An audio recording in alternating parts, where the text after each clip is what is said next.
So I never thought that I would say this.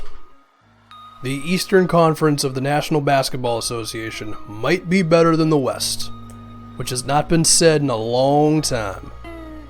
Now for a while, the West has been murderer's row, and a rite of passage into the postseason was 48 wins. If you had 47, forget about it.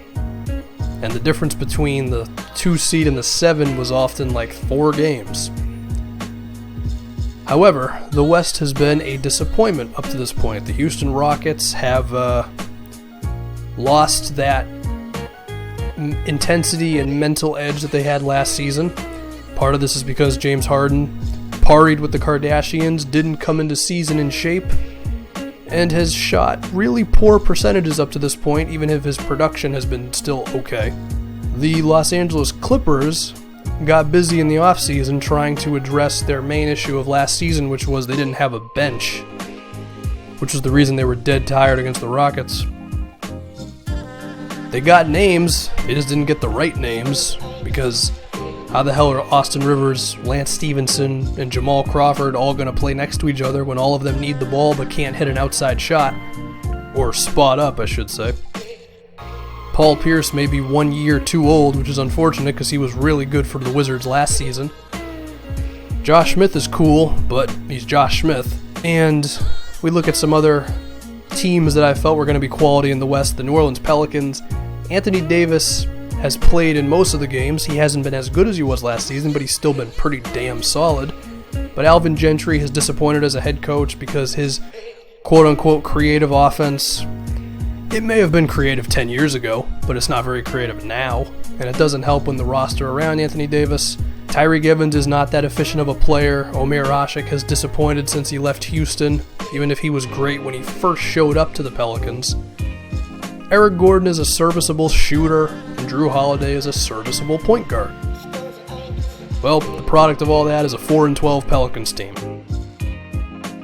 Look at some other teams like the Memphis Grizzlies. They've never addressed their shooting problem, although they did acquire Mario Chalmers earlier in the season. The West has been a disappointment.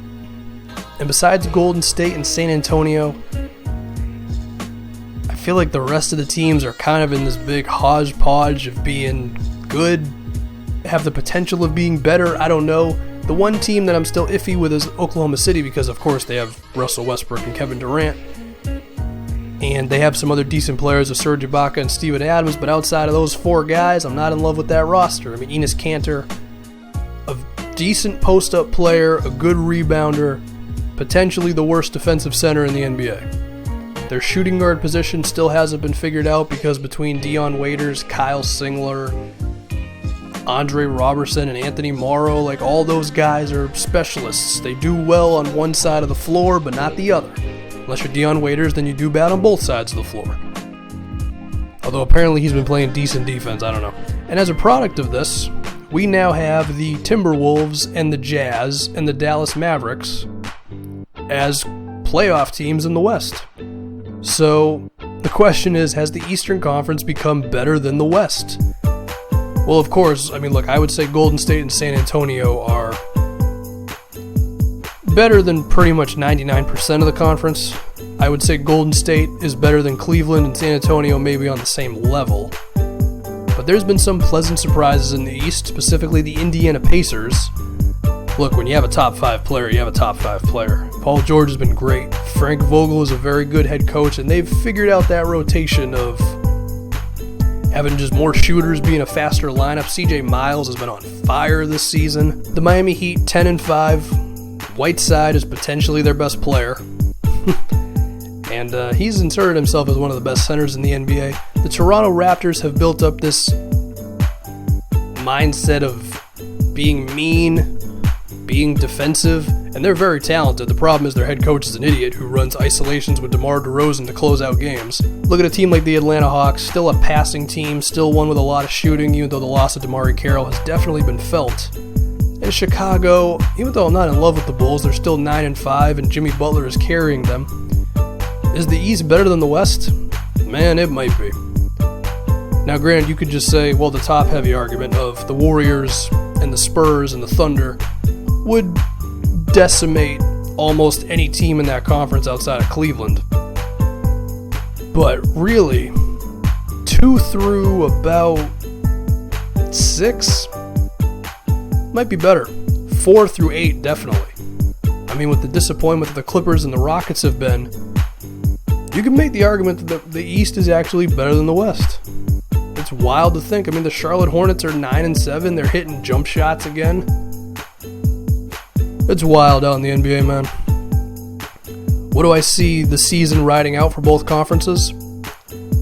I mean, you got to assume the Clippers are not going to finish at 41-41, right? I mean, a DeAndre Jordan trade may be in the works because the way that roster is, if you could trade away DeAndre Jordan and acquire a small forward who can play defense and shoot threes, a quality backup point guard, and a shooter off the bench, do you not consider it? You have to at least think about it, because DeAndre, especially in these playoff games in the last 5 minutes, sort of becomes a negative for you. But of course, his defense and rebounding and his ability to finish around the rim, it's fantastic for the first 3.5 quarters. I think these teams in the West, there's been disappointment. I think there's potential for improvement, mainly out of the Clippers and the Rockets, because the Rockets are still a talented team. They're give or take the same team they were last year outside of Josh Smith. Of course, the acquisition of Ty Lawson, who I think has potential to be a very good 6th man for them.